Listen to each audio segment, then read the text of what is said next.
Et quand la tristesse arrive, je sais tu es là, toujours près de moi. Bon mercredi, bienvenue dans votre émission La Victoire de l'amour. Aujourd'hui, comme on le fait à tous les mercredis, on rejoint notre ami Luc Faneuf.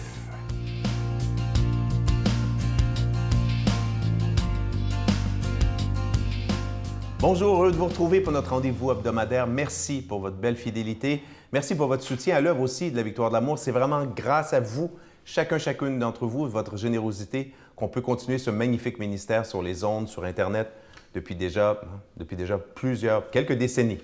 Alors, on espère être là pour longtemps et on va réfléchir aujourd'hui, on va prier, on va méditer à partir d'un gazouillis d'un tweet du pape François qui date du 7 mai dernier et qui va comme suit. C'est sur l'amour. C'est très beau. L'amour, par nature, est communication. Il conduit à s'ouvrir et non pas à s'isoler. Je répète, l'amour, par nature, est communication.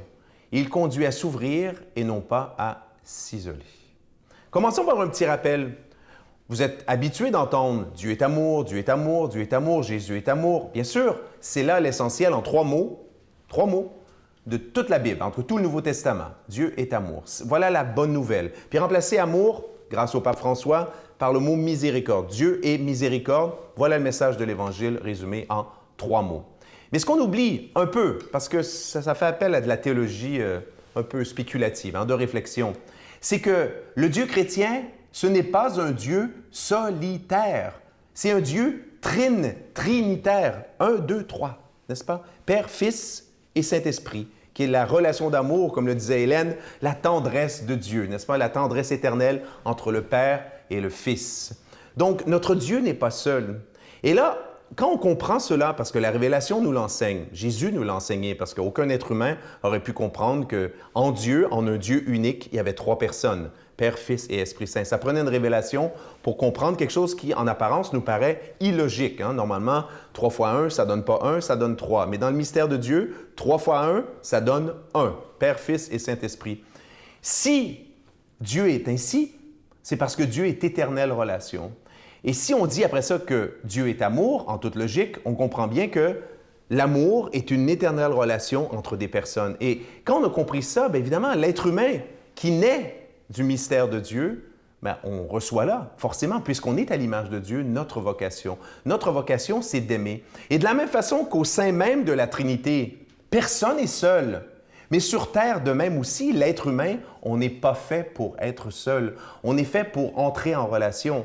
Et ce qui nous pousse, comme le souligne le pape, à entrer en relation, c'est cet amour qui vient de Dieu. Il n'est pas qu'humain, l'amour que vous avez en vous. Il vient de Dieu. C'est un amour qui nous pousse à aller vers les autres. Et on le constate dans notre vie, plus on aime, plus on a de l'amour dans notre cœur, plus on est tenté d'aller vers les autres. Alors le mystère chrétien, c'est cela. Et tournons-nous chaque jour vers Dieu, demandons-lui plus d'amour pour aller justement aimer les autres.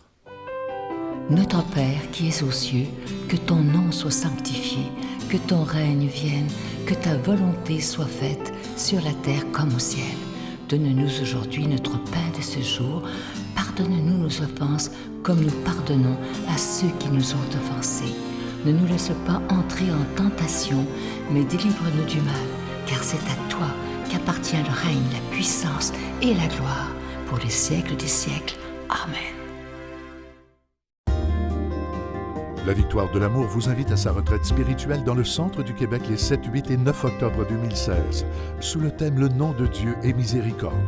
Venez vivre des moments de ressourcement inoubliables en compagnie de l'abbé Éloi Giard, Pierre-Luc Bordelot, Sœur Angèle, Sylvain Charon, Brigitte Bédard, Miguel Padilla, avec la présence exceptionnelle de Franck Nicolas, conférencier reconnu mondialement, qui nous enseignera sur l'importance du pardon. À l'hôtel et suite Le Dauphin à Drummondville. Réservé au 514-523-4433 ou sans frais 1-888-811-92-91. Venez vivre une expérience de libération intérieure inoubliable pour être enfin libre.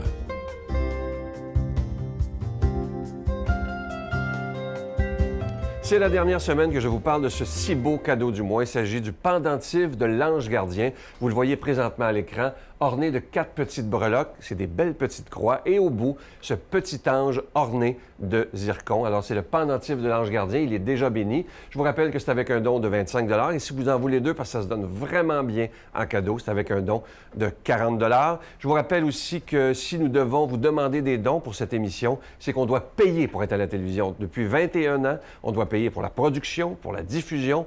Mais ce que je trouve extraordinaire, c'est que depuis plus de 21 ans, des milliers de personnes ont décidé de se donner la main afin qu'on puisse annoncer ce Jésus qui est prince de la paix dans un monde où il y a tellement de violence. Alors, si vous croyez qu'on doit annoncer ce Jésus qui est le prince de la paix, merci de nous aider. Et je m'adresse aussi à ceux qui n'ont jamais donné. Merci de faire votre part parce que vous êtes très nombreux à écouter. Alors, merci. Si chacun fait un petit geste, on va être là encore des dizaines et des dizaines d'années. Je vous rappelle aussi que la nouveauté, maintenant, nos bureaux sont ouverts du lundi au jeudi, de 7 h le matin à 3 h l'après-midi. Je vous donne l'adresse. La Victoire de l'Amour, casier postal 120, succursale Boucherville à Boucherville, le J4B 6, également par téléphone, par carte de crédit, dès ce matin à 7 h, donc du lundi au jeudi, dans le 514-523-4433, 523-4433 ou sans frais, le 1-888-811-9291, 1-888-811-9291 et aussi sur notre site Internet, le www.lavictoiredelamour.org. Je vous rappelle, on est ouvert du lundi au jeudi de 7 h à 3 h.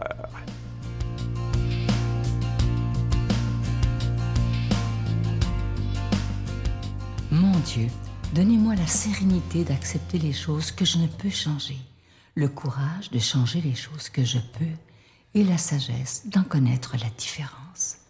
Amen. Aujourd'hui, la parole de Dieu est proclamée par quelqu'un qui est avec nous depuis les tout débuts à la Victoire de l'Amour, le Père Yvon Sanson.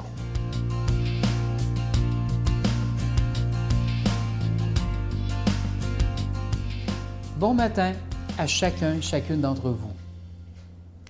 Ce matin, on a un évangile, j'ai un gros malaise devant cet évangile parce que c'est presque une fraude. Plus je la relis, plus je me dis, le Seigneur a donné ça comme exemple, mais c'est presque une fraude. Écoutez bien. Jésus disait à la foule cette parabole. Le royaume des cieux est comparable à un trésor caché dans un champ. Jusque-là, ça va bien. L'homme qui l'a découvert le cache de nouveau. Dans sa joie, il va vendre tout ce qu'il possède et achète ce champ. Je ne sais pas, là, s'il a découvert un trésor qui n'est pas à lui, il aurait pu le mentionner au propriétaire du champ. Vous comprenez que ce n'est pas tout à fait... je ne comprends pas. Ou encore, le royaume des cieux est comparable à un négociant qui cherche des perles fines. Ayant trouvé une perle de grande valeur, il va vendre tout ce qu'il possède et achète la perle. Celle-là, c'est déjà plus acceptable, je trouve. Mais comment comprendre la première parabole? Un homme qui découvre un trésor. Ce trésor n'est pas chez lui. Le trésor est dans un champ qui ne lui appartient pas.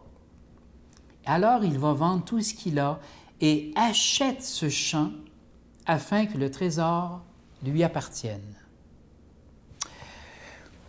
Je vous donne une parabole plus moderne. Un jeune homme avait sculpté un jour un petit bateau. Pendant tout l'hiver, il avait travaillé son petit bateau, il avait peinturé, tout ça. Et quand arrive le printemps, le petit ruisseau derrière chez lui se gonfle un peu, tout ça. Et là, il veut essayer de voir si son petit bateau va tenir sur l'eau. Alors, il met le petit bateau sur le ruisseau. Grand étonnement, le bateau est magnifique. Mais là, le ruisseau va très vite. Et le petit commence à courir pour retrouver son petit bateau, mais le ruisseau va beaucoup plus vite. Le ruisseau à la rivière, et il a perdu son petit bateau. Mais il a toujours la passion des bateaux. Et quand il va avoir environ 20 ans, il va s'engager dans la marine, parce que pour lui, les bateaux, c'est quelque chose de formidable, et il commence à faire des voyages un peu partout. Il arrive sur un bord de mer, un port, où il y a toutes sortes de choses, là, et il découvre une petite boutique qui vend des petits objets, des petits bateaux, des choses comme ça. Et dans la vitrine, qu'est-ce qu'il voit? Son petit bateau qui est rendu là, qui a fait le tour de l'océan et qui s'est retrouvé dans les vitrines d'un marchand. Il entre, il regarde le petit bateau, mais son nom est écrit en dessous. Un peu dépeinturé, bien sûr, mais... Alors, il va dire au marchand, « Mais regardez, c'est mon petit bateau, c'est à moi, regardez, je l'ai fait, mon nom est marqué là. » Le marchand lui dit, écoute, si tu le veux, le bateau, tu le payes. C'est tant et c'est tout, tu l'achètes. Et avec empressement, hein, ce marin de 20 ans va acheter le petit bateau qu'il avait sculpté quand il était tout petit. Et à son grand contentement, il ramène chez lui son petit bateau. Le bateau était déjà à lui, mais il l'avait perdu et il l'a racheté. Ça ressemble un petit peu à notre vie. Le Seigneur nous a créés à son image, à sa ressemblance, et il nous a créés libres, bien sûr. Et parfois, dans notre liberté, on prend des chemins qui ne sont pas toujours des chemins de lumière, qui ne sont pas toujours des chemins de tout repos, et des chemins qui s'écartent un peu de ce que nous, on pourrait appeler la vérité. Mais le Seigneur ne désespère jamais. Il va nous suivre tant et aussi longtemps qu'il ne pourra pas racheter notre vie pour nous redonner notre liberté. Pensons simplement à cette belle parabole du Fils prodigue, qui avait tout pour lui, qui avait reçu l'héritage de son père et qui pourtant était allé tout gaspiller. Et quand il est revenu à la maison, il a simplement demandé à son père d'être traité comme un ouvrier, mais le père a dit « Non, non, non, tu n'es pas un ouvrier. Tu es mon fils bien-aimé. Remettez-lui la plus belle robe, les sandales et l'anneau au doigt. Et festoyons, car mon fils était perdu et il est retrouvé. Mon fils était mort et il est revenu à la vie. » Et les 3 paraboles finissent en disant « Il y a plus de joie dans le ciel pour un seul pécheur repentant que pour 99 justes qui n'ont pas besoin de repentance. » Alors ici, c'est cette grande joie que l'homme trouve un trésor. Et s'il a trouvé le trésor, moi j'imagine que parce qu'il savait déjà que le trésor se trouvait là. Ce n'est pas un pur hasard parce que pour Dieu, il n'y a pas d'hasard. Et celui qui a trouvé la perle fine, il savait déjà que la perle fine était là, mais il était prêt à tout risquer, comme le Christ a tout risqué. Il a même donné sa vie pour nous racheter, pour retrouver le trésor que nous sommes, la perle fine que nous sommes. Il y a peut-être des gens qui vont dire ce matin, Yvon, tu vas un petit peu fort. Là. Le trésor, là, ça, c'est pas moi. Ce qui est extraordinaire, c'est que nous, parfois, on n'a pas conscience du trésor que nous sommes, du trésor que nous portons. Mais Dieu, celui qui nous a créés, sait très bien tout ce qu'il a déposé dans notre cœur, dans notre vie. Et c'est ce trésor, lui, qu'il voit déjà, qu'il veut racheter, afin que ce trésor puisse être ouvert, libre et rayonner pour toutes les personnes qui nous entourent. On doit nous-mêmes avoir comme cette foi dans ce trésor qui nous habite. Accueillons sa bénédiction par le nom du Père, du Fils et du Saint-Esprit. Amen. Je vous salue Marie, pleine de grâce. Le Seigneur est avec vous. Vous êtes bénie entre toutes les femmes, et Jésus, le fruit de vos entrailles, est béni. Sainte Marie, Mère de Dieu, priez pour nous pauvres pécheurs, maintenant et à l'heure de notre mort. Amen.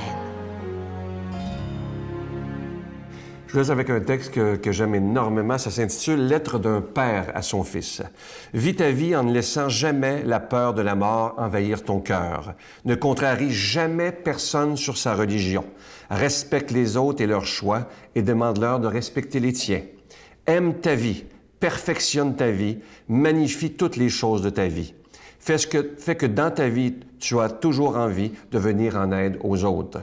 Quand ton heure viendra de mourir, ne sois pas comme ceux-là que la mort terrifie, qui le jour venu pleurnichent et prient pour un sursis. Chante ta mort et meurs comme un héros qui rentre à la maison. Dans la bravoure se trouve l'espoir. Une belle lettre d'un père à son fils. Des fois, je disais, maman, tu te détruis. Puis, tu sais, ma mère, elle pouvait consommer là, à des quantités phénoménales de drogue par jour qui coûtent extrêmement cher aussi. On n'oublie pas ça. Là. Ouais. Donc, elle faisait toutes sortes de choses que je vous épargne les détails pour consommer. Donc, moi, ça me brisait le cœur en tant que jeune femme de voir ma mère faire des choses comme ça. Elle se ramassait dans des situations pas possibles. Écoute, je pourrais écrire 4 livres. Là.